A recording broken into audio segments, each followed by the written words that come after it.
Amigos queridos,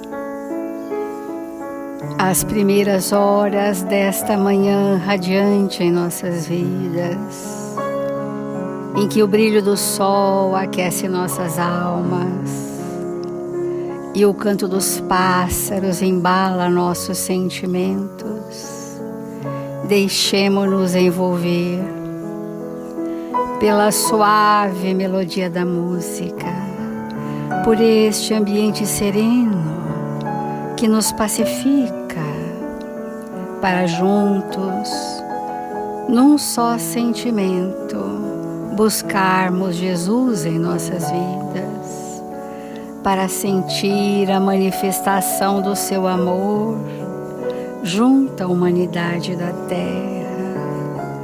Quando Jesus nos proferiu que das ovelhas que o Pai lhe confiou, nenhuma se perderá. Todos nós, ovelhas desgarradas do aprisco de amor, estamos sendo amealhadas para retornar-nos à casa do Pai pelos caminhos da caridade. Senhor Jesus, amado Mestre, eternos aprendizes da vossa misericórdia, eternos pedintes do vosso amor, aqui estamos, pedindo humildemente que ampare a nossa pequenez e que infunda nos corações amigos as vibrações do bom ânimo, para que juntos possamos nesta manhã mergulharmos nas verdades de vida eterna, como clarões de luz aos nossos espíritos.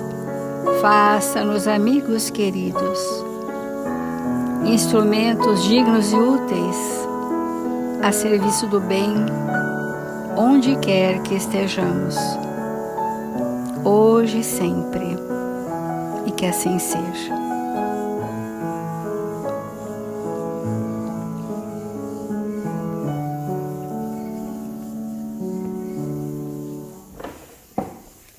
Do Evangelho segundo o Espiritismo, o capítulo 10, Bem-aventurados os misericordiosos.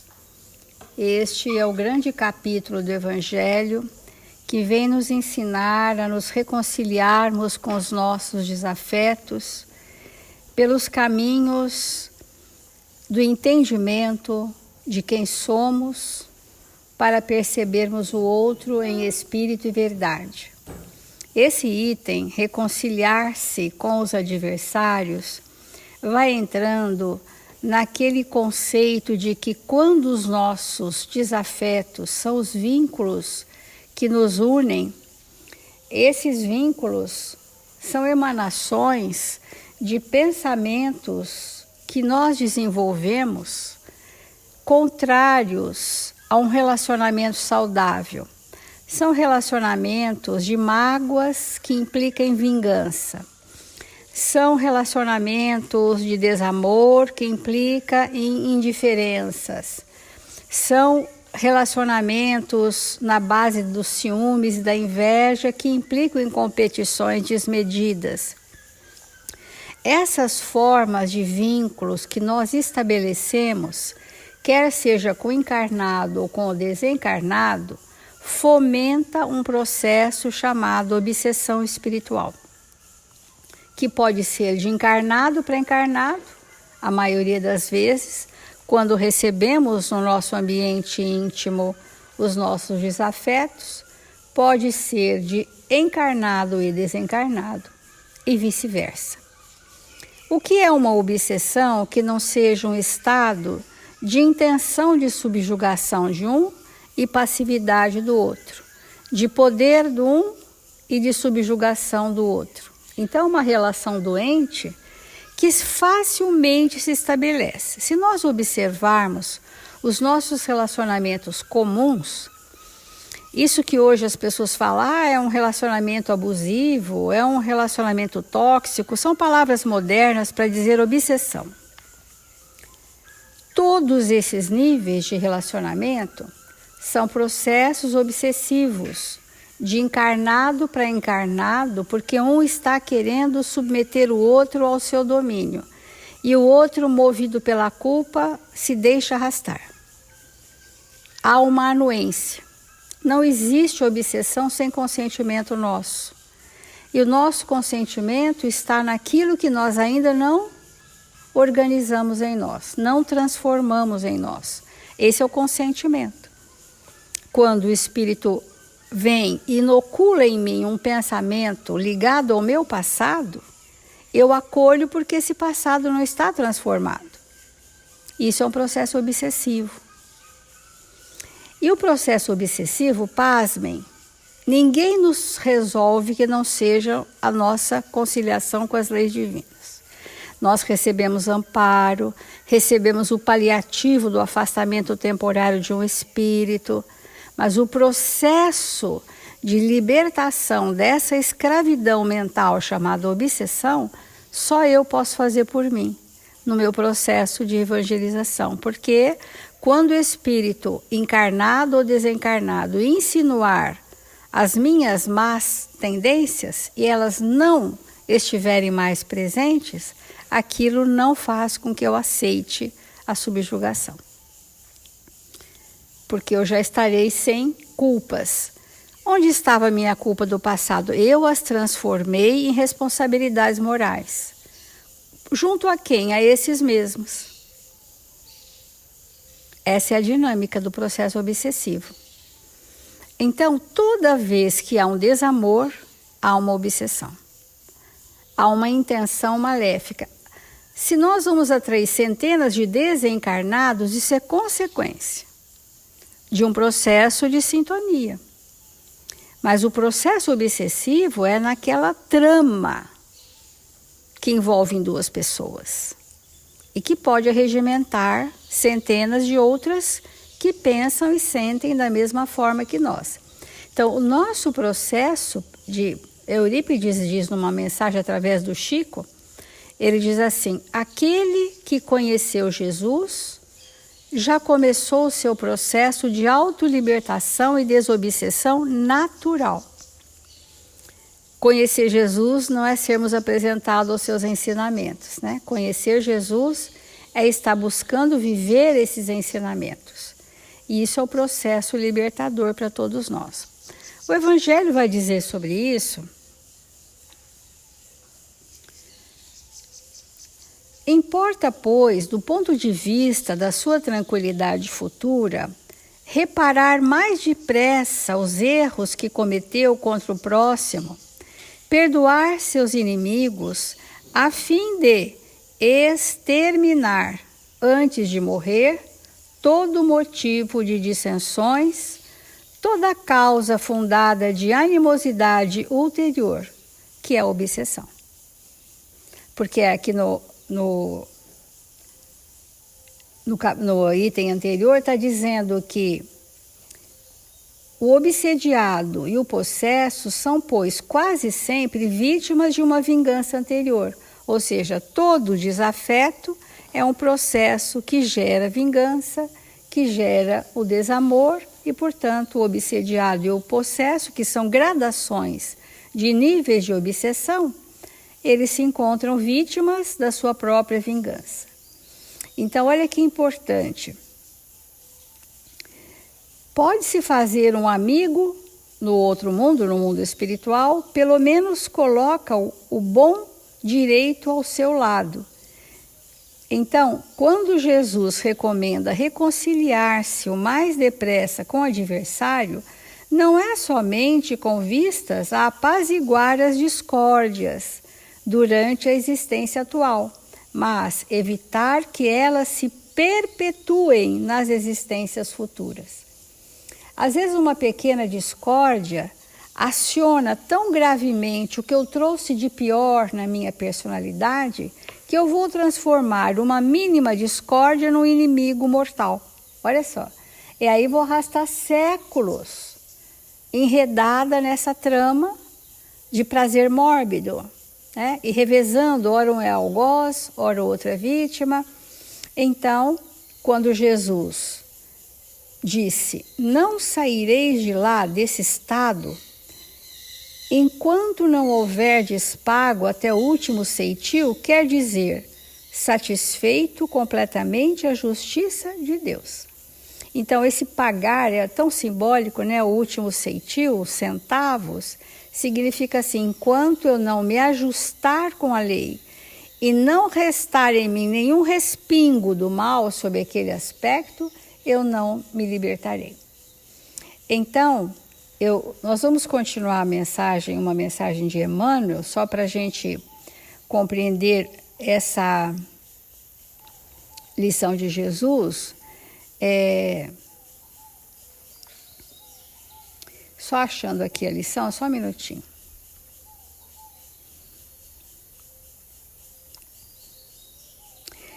Disse-nos Jesus: amai os vossos inimigos. E o Senhor ensinou-nos realmente a amá-los, através de seus próprios exemplos de humildade, sem servilismo, e de lealdade, sem arrogância.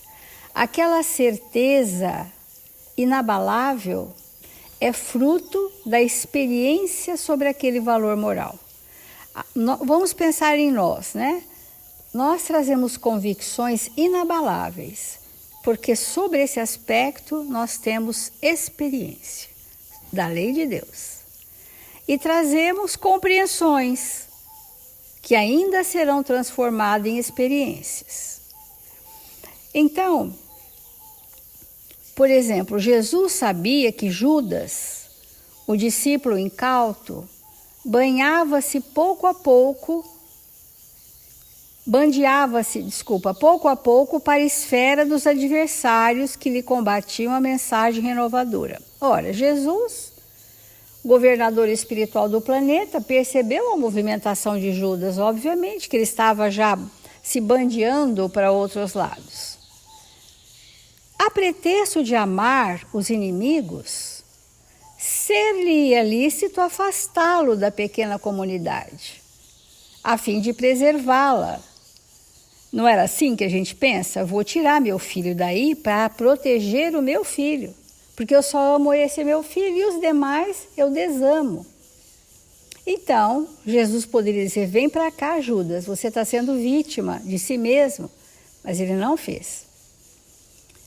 Preferiu estender-lhe mãos fraternas até a última crise de deserção, ensinando-nos o dever de auxiliar os companheiros de tarefa na prática do bem, enquanto isso se nos torne possível. Então, estar socorrendo, estar amparando, não negar nenhum tipo de socorro, sim, sem o protecionismo da lei de causa e efeito. Nossos atos geram consequência. Então, esse é o limite. Qual é o limite que nós temos de liberdade para errar? Até para errar, o nosso limite é pequeno. Nossa liberdade é restrita ao nosso grau consciencial. Agora, o nosso limite para errar, saibam, amigos, é pequeno. Por mais desastroso se nos apresente o mundo de hoje, é um limite pequeno.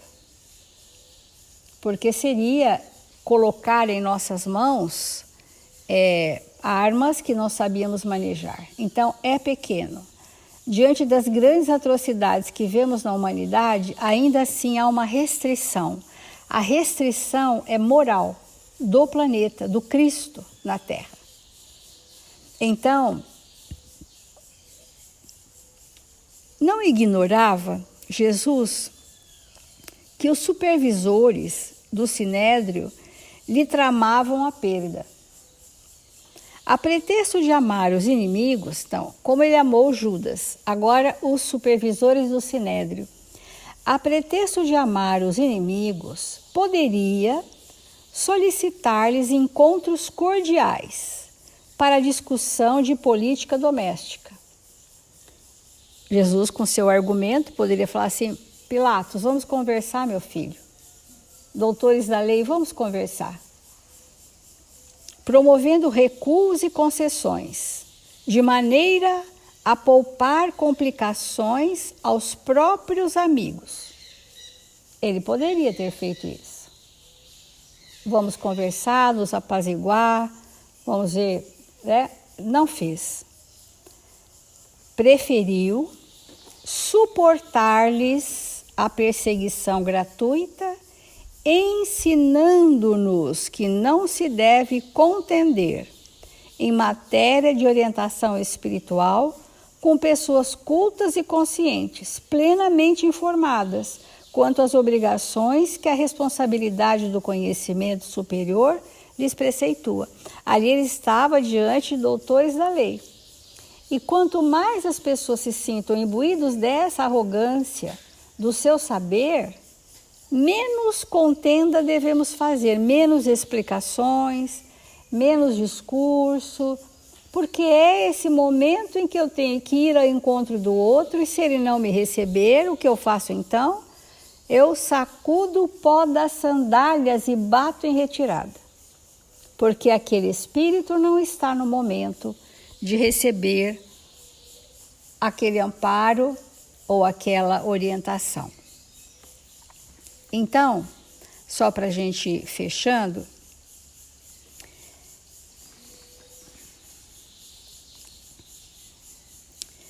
Jesus entendeu a todos, beneficiou a todos, socorreu a todos e esclareceu a todos, demonstrando-nos que a caridade, expressando o amor puro, é semelhante ao sol que abraça a todos, mas não transigiu com o mal. Então, esse amor divino é para todos, para amigos, para não amigos, para todos indistintamente. Então, Jesus amou tanto aqueles que o ofenderam, entre aspas, os doutores da lei, quanto os seus apóstolos mais queridos. Porque todos filhos de Deus, todos amados por Jesus. Então, quando esse sentimento de amor se estabelecer em nós, a justiça se fará nos nossos relacionamentos. Então, vamos refletir. Nesse item do Evangelho, amigos, os espíritos superiores vêm trazer o tema da obsessão. E todos nós sabemos que não há explicação mais precisa do que aquela que a doutrina espírita traz a respeito do tema. Porque são tantos assuntos que precisam ser desdobrados para que a gente compreenda o que seja um processo obsessivo, que é necessário mesmo que o espírito estude profundamente e muito. E que tenha vivência, muita vivência no bem para compreender. Porque, obviamente, para que nós possamos compreender um processo obsessivo, a gente não pode ser o obsediado. Porque o obsediado, ele não se comanda. Ele não tem liberdade, porque ele é conduzido por mentes, por legiões de espíritos que fazem dele marionete. E esse processo costuma durar da infância até a velhice. Em muitos casos, o espírito, na fase infantil, ele já é encontrado pelos espíritos obsessores, mas existe a proteção, principalmente do lar, quando o lar é equilibrado. E existe a proteção daqueles espíritos superiores que protegem as crianças, mas ele já foi encontrado.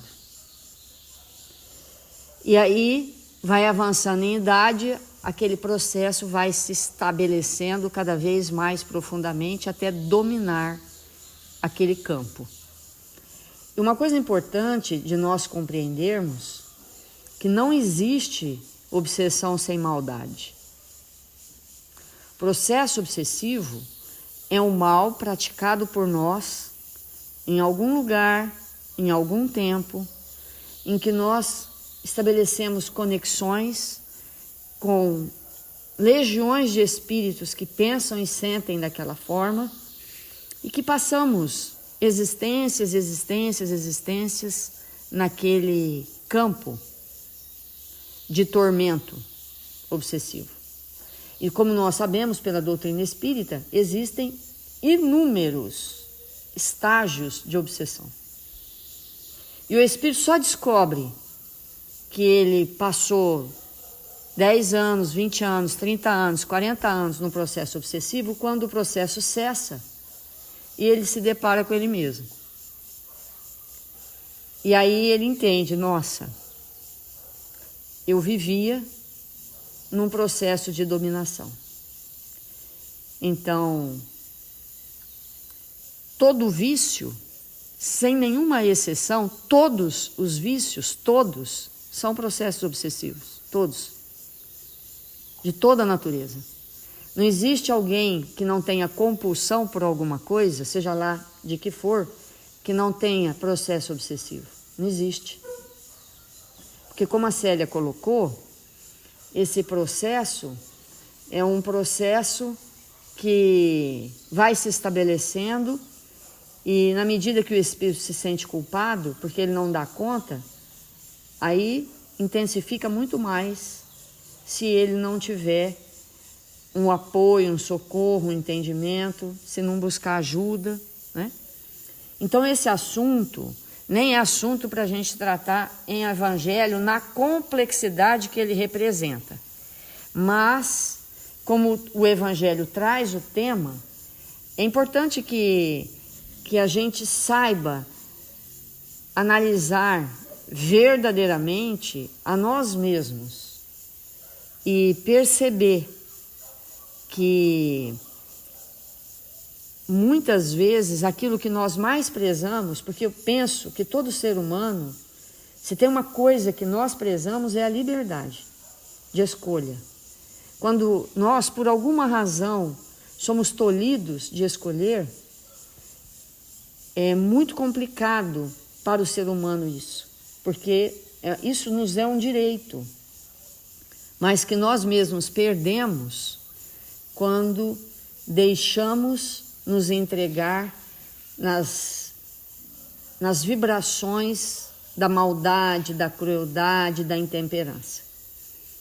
Então, é muito importante mesmo nós compreendermos que esses processos, eles existem e eles são cada vez mais profundos quando nós distanciamos de entender o ser espiritual que nós somos. Quando nós não temos essa compreensão profunda a respeito de nós mesmos, geralmente estamos entregues a outras mentes que nos dominam. E na medida que a gente vai se conhecendo, é possível nos libertar mais facilmente, sempre, evidentemente, com a ajuda dos nossos amigos espirituais que nos amam.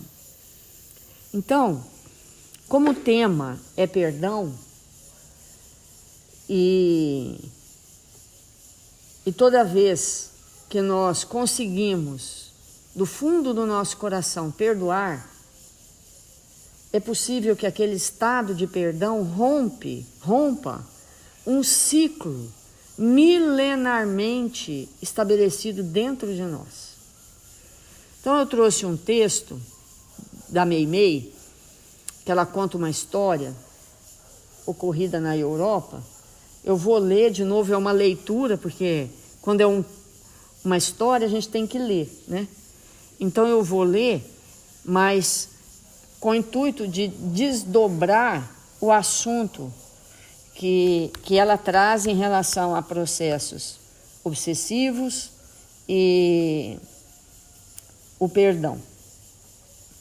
Então, é intitulado O Perdão Justo. Ela comenta assim: em certa cidade europeia, um homem ignorante, considerado malfeitor, foi condenado à morte na forca.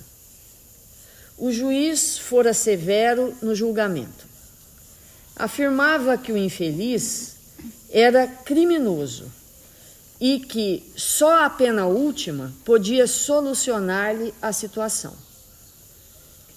Alguns dias antes do enforcamento, o magistrado veio ao cárcere, em companhia de um filho, jovem e alegre, de bom coração, e que, ao se aproximar de um velho soldado, pôs-se a examinar-lhe a arma de fogo. Sem que o rapaz pudesse refletir no perigo do objeto que entrevia entre as mãos, um tiro escapou rápido e, como de espanto a todos, a bala, indisparada, alojou-se nos braços do condenado à morte, que observava a cena tranquilamente na grade. Banhado de sangue, foi socorrido pelo juiz e pelos circunstantes. E porque a palavra do magistrado fosse dura e cruel para o filho irrefletido, o prisioneiro lembrou os ensinamentos de Jesus, ajoelhou-se ao pé do visitante ilustre e suplicou-lhe desculpa para o moço em lágrimas, afirmando que o jovem não tivera a mínima intenção de magoá-lo. O juiz notou a profunda sinceridade da rogativa e, em silêncio, passou a reparar que o condenado era portador de nobre coração e inextinguível bondade. No dia imediato, promoveu medidas para a revisão do processo, que lhe dizia respeito, e em pouco tempo a pena de morte era comutada para somente alguns meses de prisão. Perdoando o rapaz que o ferira, o prisioneiro encontrou o perdão justo para suas faltas, conseguindo desse modo recomeçar a vida em bases mais sólidas de paz, confiança, trabalho e alegria.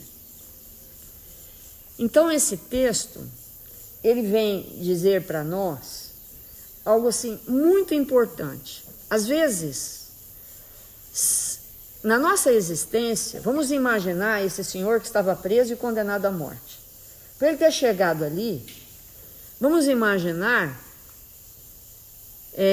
quantas intempéries, quantas dificuldades, quantos momentos translocados, quantos desatinos cometidos, perpetrados contra ele mesmo e contra as pessoas, para ter chegado naquele ponto de estar ali naquela situação. E quanta obsessão estava certamente atrás disso tudo. Porque quando nós agimos com maldade, com crueldade, sempre estamos acompanhados por legiões. Por isso que as nossas ações são superlativas. Por isso que quando a gente vê o mal que fez, a gente fala, como que eu fui capaz? Por isso que quando nós exageramos e a gente reflete, chegamos à conclusão que não era para tanto, mas é que nós não estávamos sozinhos. Então, aquele senhor que estava ali, certamente era um retrato de um espírito obsediado do começo até ali.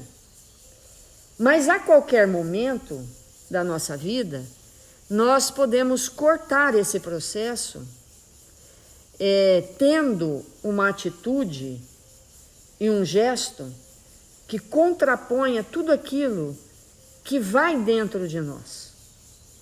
É muito comum numa existência, num determinado momento, isso acontecer conosco.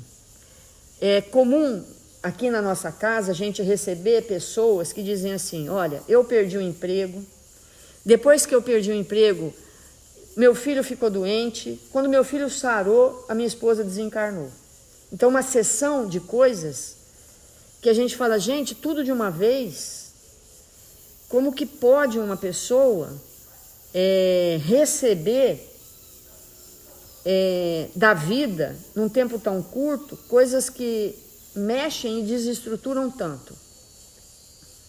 E aí a gente vai percebendo que naquele momento a vida está dando para cada um de nós uma chance a mais para sair daquele contexto e daquela situação.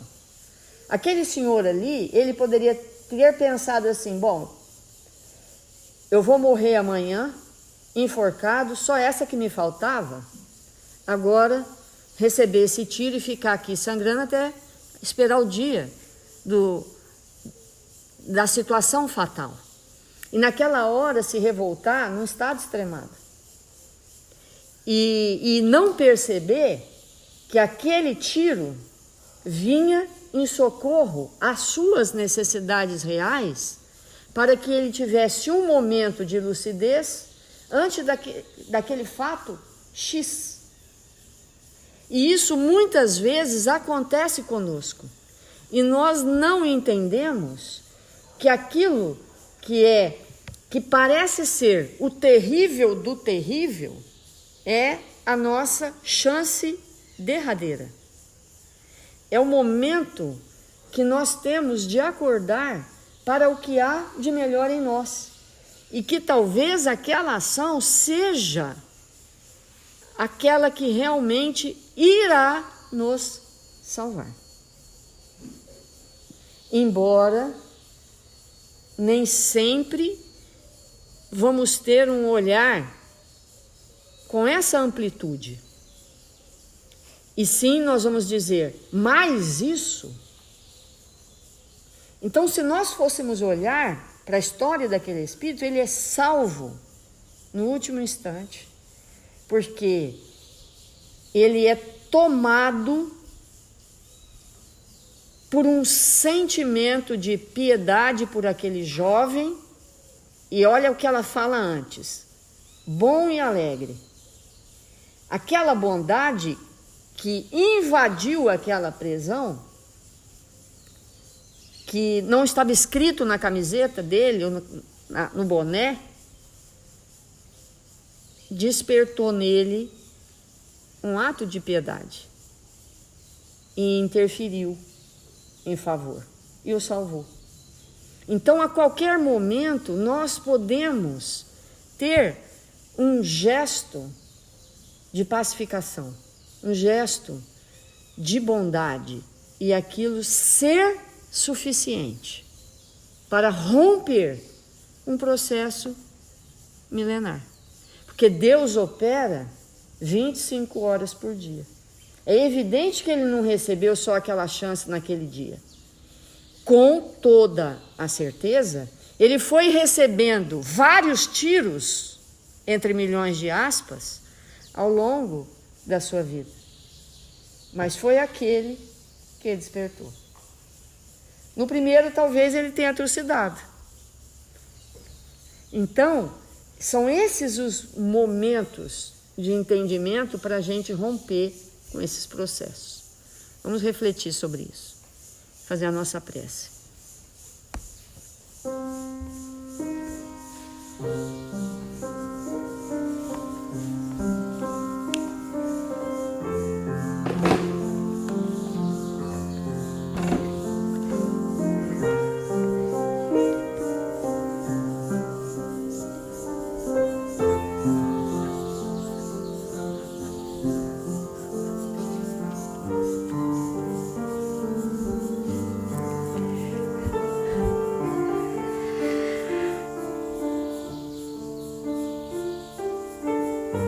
Deus, nosso Pai, Jesus, nosso Mestre, nesta hora abençoada do nosso dia, que nos encontramos em Seu nome, rogamos ao Seu coração amoroso, Senhor, que desça sobre nós as vibrações do Seu amor, para que possamos sair das trevas íntimas, daquelas situações que nos têm arrastado por milênios, nos impedido de ver a luz do seu amor e de nos tornarmos fiéis servidores na sua seara. Socorre, Senhor, a nossa intimidade. Permite, Mestre amado, que estejamos em seu nome, que os bons espíritos possam de nós se aproximar, para nos envolver em vibrações de paz e de equilíbrio. Aonde quer que nos encontremos, que possamos oferecer do que temos de melhor, Senhor. Ampara-nos, fortalece-nos, faça de nós instrumentos do seu amor na terra. Socorre, Jesus, todos aqueles que se encontram registrados nos cadernos de vibração da nossa casa, que eles possam ser visitados, amparados nas suas necessidades mais íntimas.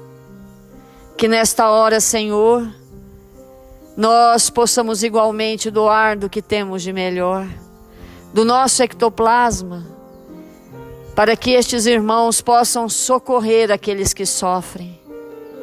E rogamos ao seu coração amoroso, Mestre, que possamos aprender a dominar a nós mesmos, que possamos aprender a cruzar a porta estreita e nos fazermos espíritos melhores, executando as tarefas mínimas que viemos fazer na terra. Sê conosco, Senhor, agora e sempre. Que assim seja.